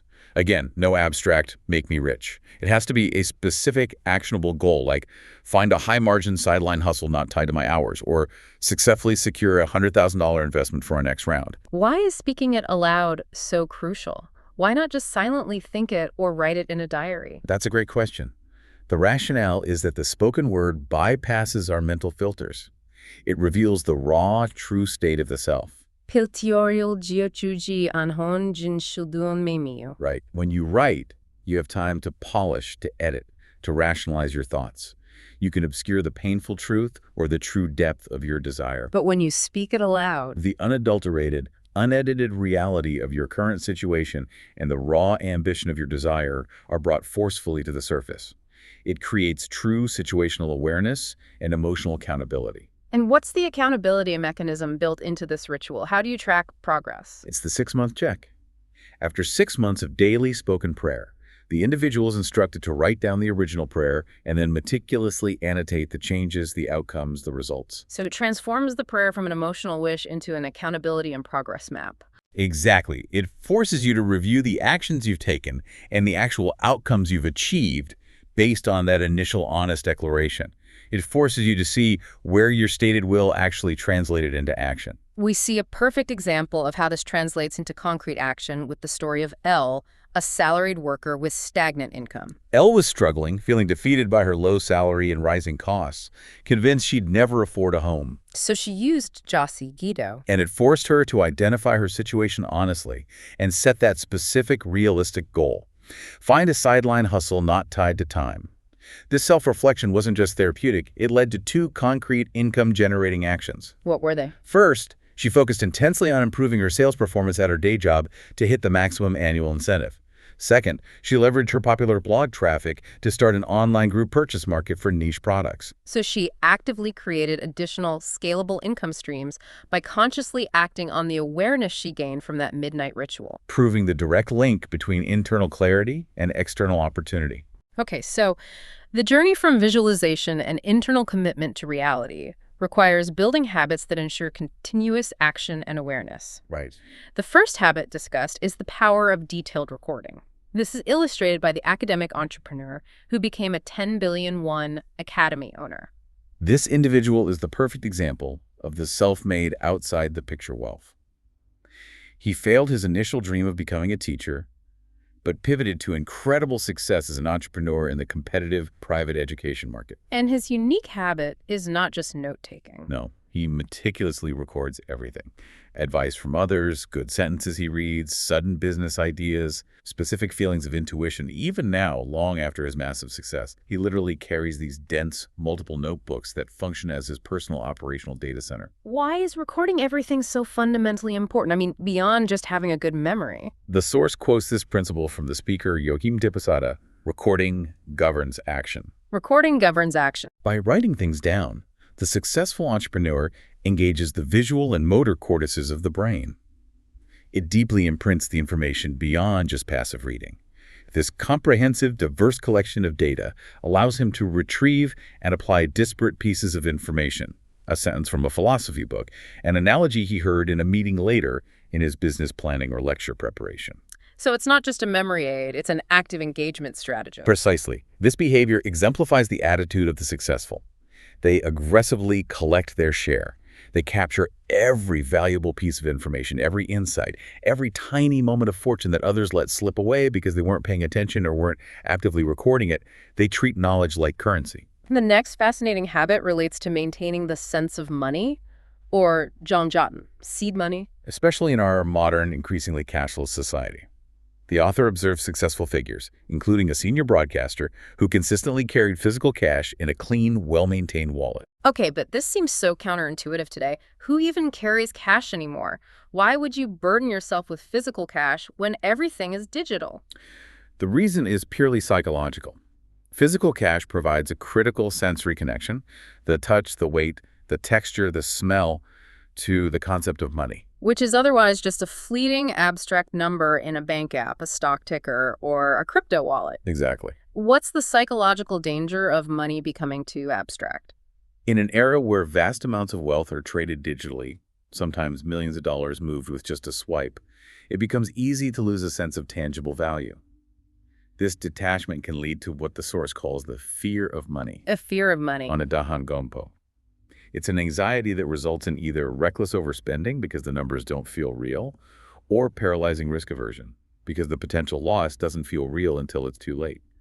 The physical presence of cash maintains a sharp, intuitive economic sense. You're talking about the difference in psychological impact when you're actually making a transaction. Think about it. Digitally transferring 700,000 won is a quick, painless swipe on a phone screen. It's almost like transferring points in a game. Right. But physically handing over 70 pieces of 10,001 paper provides a visceral sense of volume and loss that triggers a completely different emotional response. Successful merchants, like bakery owners or large restaurant operators, often sit near the physical cash register. Not necessarily to count the change, but to observe and maintain that intuitive connection to the flow of physical currency. And the small amount of cash carried serves as the seed money itself. Yes, carrying a few rolled-up, crisp 10,001 notes in the wallet is seen as a way to ensure money accumulates. It acts as a seed, a 정자ten for future wealth. It's a practical discipline habit rooted in the belief that money respects and attracts money, and it maintains a healthy, tangible respect for currency that abstract digital numbers just can't replicate. Finally, we turn to building success through incremental steps. This is the law of small successes, or molsang yansup. Material object practice. And this is exemplified by the health juice entrepreneur who faced a business crisis and depression. What happened with her business? Her business was failing due to market saturation, which led her into an extreme depression. She felt paralyzed, believing that if she failed at this business, she would fail at anything she ever tried. So to break this debilitating psychological cycle, she stepped away from the business problem. And she started weight training, a physical challenge completely outside of her professional failures. So she wasn't training to fix her P&L statement. She was training her mindset, using a physical object to prove a psychological truth. Precisely. She started with 2-kilogram weights, which was an emotional and physical struggle for her at the time, but she progressed incrementally to 10 kilogram. By achieving these small, visible, daily victories. Lifting more weight, increasing repetitions, she proved to herself irrefutably that she could achieve success in a tangible domain. This built what the source calls the muscle of success. Sinangongwi Janaryak. A resilient mental framework.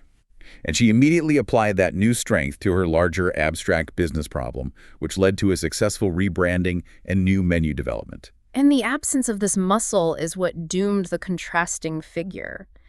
The company manager who was told good luck was coming, but he failed his new project entirely. That manager was a product of corporate seniority. He had ascended the ranks by preserving his position and following orders, not by achieving difficult self-directed goals. So he constantly delayed action, waiting for perfection or a grand, undeniable moment of fortune. He's exactly the kind of person who blindly trusts luck. He is. And when opportunity and good fortune finally arrive in the form of a major new project, He lacked the operational confidence, the resilience, and the muscle derived from small victories that he needed to execute successfully. He froze. He froze, waited too long, and ultimately failed. So the core takeaway here is that success isn't about waiting for the massive breakthrough first. It's about building a daily chain of tiny, self-directed victories. Waking up to the first alarm. Arriving on time, finishing that one difficult task. That's the definitive conclusion on this point. Success calls forth luck, not the other way around. You must prepare the ground through disciplined action, and only then will the seed of fortune land and take root. This has been an incredibly detailed and honestly surprisingly practical deep dive into the mechanics of fortune, pulling heavily from the psychology of luck. It has. We've unpacked the core psychology. Luck isn't random. It's a resource that flows to those who prepare their minds through visualization and conviction, and who execute with clear, unyielding intention and will. We've seen that even if you weren't the yacht type, the inherited rich, you can absolutely become the boat type, the self-made rich, by actively rowing with focused, sustained intention. The goal is to move from passive wishfulness to active management of the forces of destiny. What stands out to me, particularly in the later chapters of the source material, is that luck is described almost like mileage or points, and it has a critical expiration date. Right. You must use it while you have it. You need to view your current luck, your annual luck, not as a guarantee, but as a finite window of opportunity to change your circumstances through deliberate action. Making it a tangible, usable tool rather than an abstract hope you just passively wait for. And on that note of necessary action, we want to leave you with one final provocative thought. It's drawn from the source's analysis of people who are stuck in patterns of bad luck. What's the analysis? The source suggests that individuals who are unlucky often exhibit a deep lack of realism. They choose a form of positive denial over confronting painful, chaotic truths, similar to the fictional character Anna, who built a life of lies to escape her reality. So to change your fortune, you have to stop being what the author calls a positive coward. Gungjung Jiabja, the one who smiles and says everything will be fine, while ignoring the clear signs of danger. And instead become a realistic, courageous person. A Hyan Sil Jukinyang. So ask yourself, what concrete, uncomfortable truth are you choosing to ignore right now? That low salary, that unsupportive relationship, that stagnating skill set, that if you confronted it courageously, could become your next great opportunity for transition. Confronting that truth is the first true act of a person commanding their own destiny. Think about that. Thank you for watching. Please like it, share, subscribe, follow up in the next video.